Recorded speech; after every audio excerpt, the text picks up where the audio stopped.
Kemudian Komisi Pemberantasan Korupsi terus melakukan pengembangan penyidikan dugaan tindak pidana korupsi dalam pengadaan KTP elektronik tahun anggaran 2011-2012 pada Kementerian Dalam Negeri Republik Indonesia. Yang ketiga, setelah menetapkan 2 orang sebagai tersangka dan mengajukan 2 orang tersebut ke persidangan sejak tanggal 9 Maret 2017 yang lalu, KPK menemukan bukti permulaan yang cukup untuk menetapkan seorang lagi sebagai tersangka, yaitu AA. Ini dari kalangan swasta.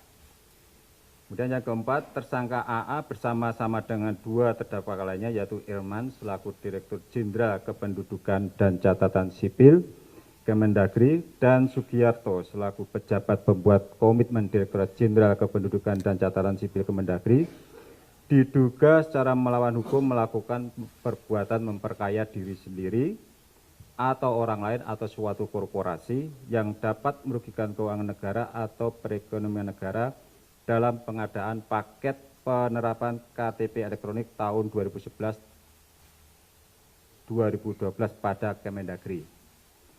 Tersangka AA diduga memiliki peran aktif dalam proses penganggaran dan pelaksanaan pengadaan barang dan jasa dalam proyek KTP elektronik, yaitu A. Dalam proses penganggaran, yang bersangkutan melakukan pertemuan dengan para terdakwa dan sejumlah anggota DPR RI dan pejabat Kemendagri terkait pembahasan proses penganggaran proyek iktp.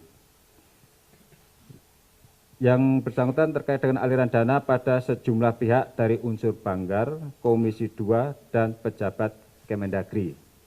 Kemudian dalam proses pengadaan, yang bersangkutan berhubungan dengan para terdakwa dan pejabat lain di Kementerian Dalam Negeri, yang bersangkutan mengkoordinir tim Fatmawati yang diduga dibentuk untuk kepentingan pemenangan tender. Kemudian terkait aliran dana pada sejumlah panitia pengadaan. Dari hasil audit BPKP, sekurang-kurangnya negara mengalami kerugian sebesar 2,3 triliun rupiah dari nilai paket pengadaan sejumlah 5,9 triliun.